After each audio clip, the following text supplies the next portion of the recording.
Alright, tribe, how you guys doing? Go ahead and hit that subscribe button. I hope you like this video. This is Family or Fiance Season 1. I'm not sure which episode this is, but this is the episode we're talking about Bree and Nikki.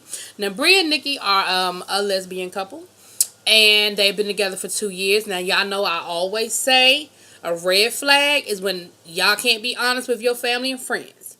And what we find out is they are engaged and nobody knows. They are engaged in secret. Don't nobody know nothing. And Bree's family's concerned because Bree has 2 children, which means that she hasn't, she's been with men, and their concern is this just a phase or is she really a lesbian?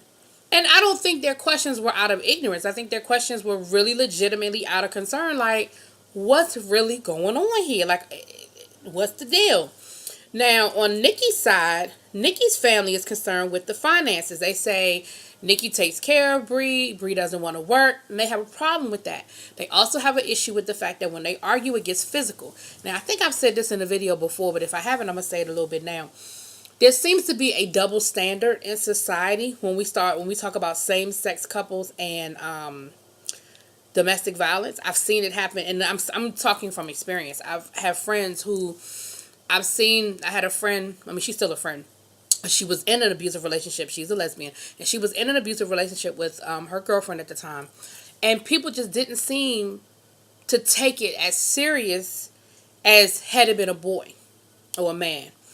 And yes, it was mutual. She didn't just sit back and it was mutual. But when they argued and they got physical, it got bad. Scratches and bruises and broken stuff.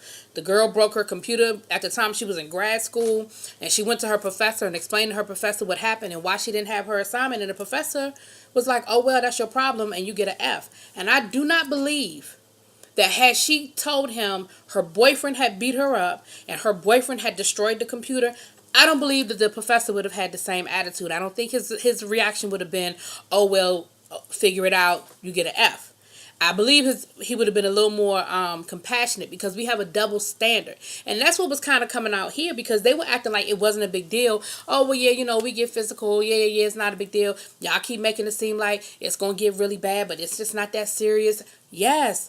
And what everybody kept trying to explain to them was that there are stepping stones that lead to the level of abuse that they were talking about. And some of them shared their own personal experiences with abuse and how bad it could get. And her mom even ended up telling a story that her father was abusive and how her father threatened to kill her, and how she had to leave basically in the middle of the night with just the clothes on her back and her kids. And she had to back up out the house because he had put a gun to her head and said, somebody going to die tonight. It's either going to be me or you. That's serious.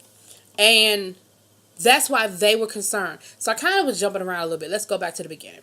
You know how they go through the whole thing where they come into the house, and y'all know she done gave them 20 questions again. So Nikki has to do 20 questions with Bree's family, and Bree has to cook for Nikki's family. And Bree was like, that's cool. That's what I do. I'm a homemaker. Her thing is, no, I don't have a job. I'm a homemaker. And she said, I ain't have a job when she met me. And that's just what I do. I take care of my children. That is my first priority. Now,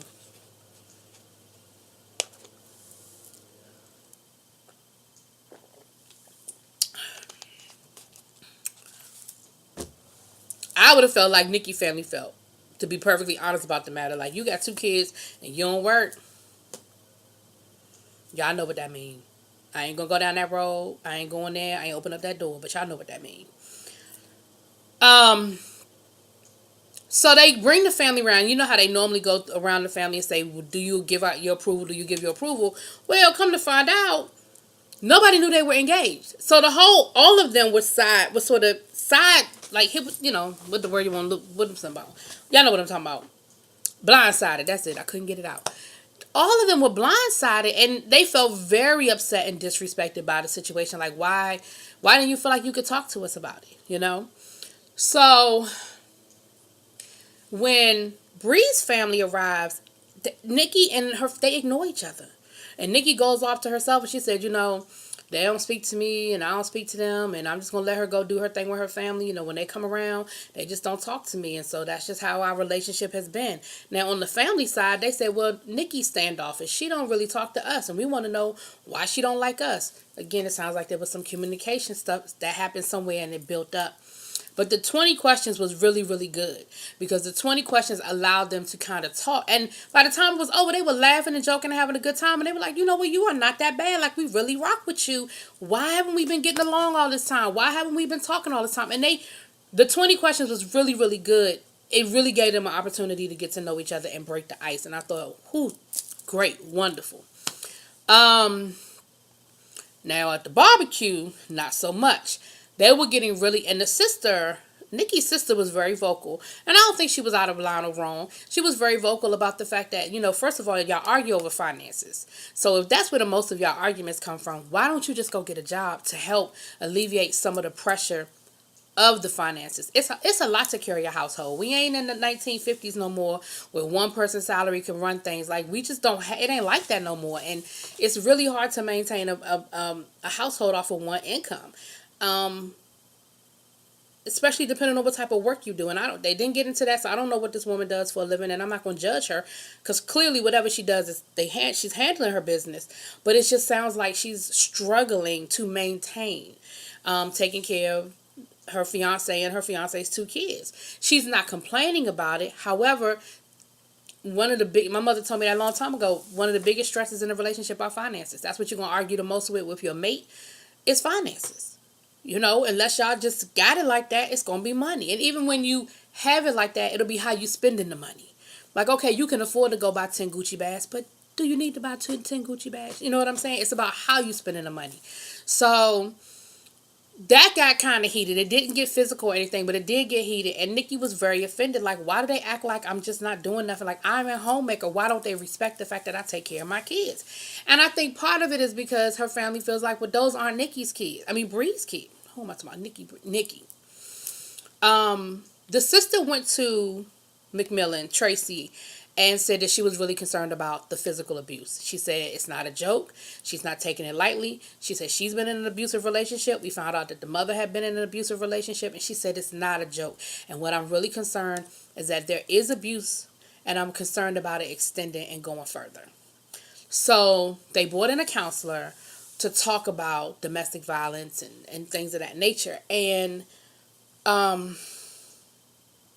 they got upset all over again. The sister got really upset and, kind of walked off. And, but one of the things that, and I'm not going to lie, I was watching this episode and I was kind of judging Bree. I was like, she need to go get a damn job. She just need to get a job. I don't understand why she can't get a job, especially if her kids are old enough to go to school every day. What you doing while they at school? Maybe I'm wrong for judging, but I was. But then Nikki came back and told them about, not Nikki, Bree, came and told them about her being raped. And being raped in her home by someone she knew and she trusted. And how she just does not trust anyone with her children.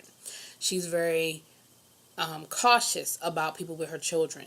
And I think we saw that, if you watch Love and Hip Hop New York, we saw that with Sin not wanting to get a nanny because she doesn't trust people around her child because she had been violated as a child.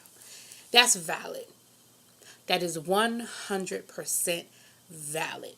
But what I would say is that you need counseling. Y'all need counseling as a couple to deal with the domestic violence piece of it. And you need counseling because you're going to have to feel comfortable with your children, being around other people. They go to school every day. And I work in education, and I'll be the first person to say that everybody in education ain't perfect. I'm not making no excuses for bad behavior. I'm saying that it doesn't absolve people from bad behavior.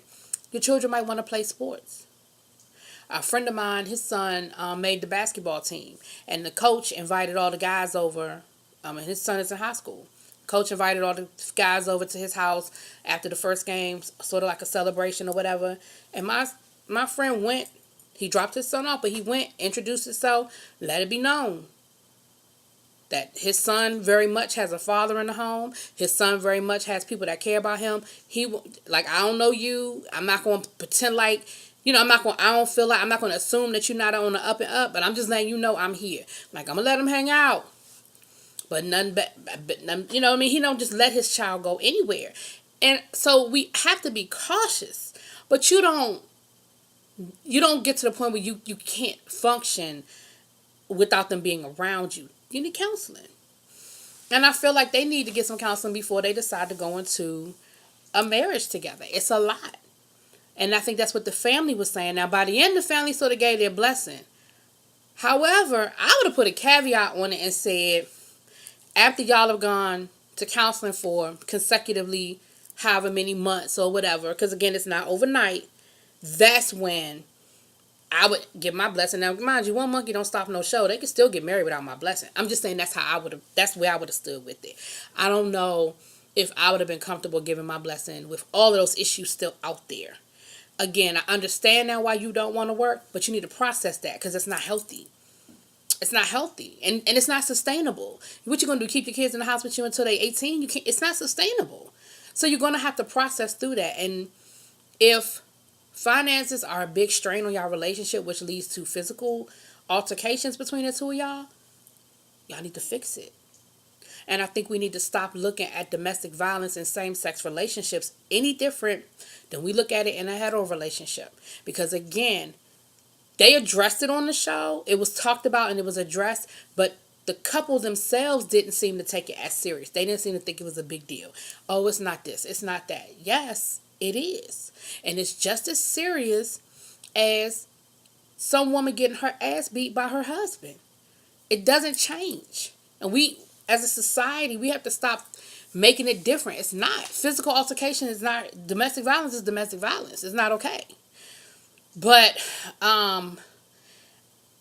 in the follow-up, it said that they still getting married and they ain't in counseling. So, whatever. They need to be in counseling. I saw on my On Demand that they're going to have a follow-up show. Like, I think they have one more episode for this season, and then there's going to be a follow-up show. So we'll get to see where all the couples are. They give us a little follow-up at the end. But I think they're going to do a show basically getting into all the details of how everything went down. So that's kind of how this episode played out. And like I said, I think it was great that Bree shared her story with Nikki's family. I think it's great that Nikki got a chance to get to know her family and they broke that ice and they kind of got past that barrier that they had. So I do think they made some great strides in this weekend activity. But I just think they need more counseling. Y'all let me know what y'all think. Am I tripping? Am I taking it? Is it too much? You know what I'm saying? Y'all let me know what y'all think. Drop it in the comments, please.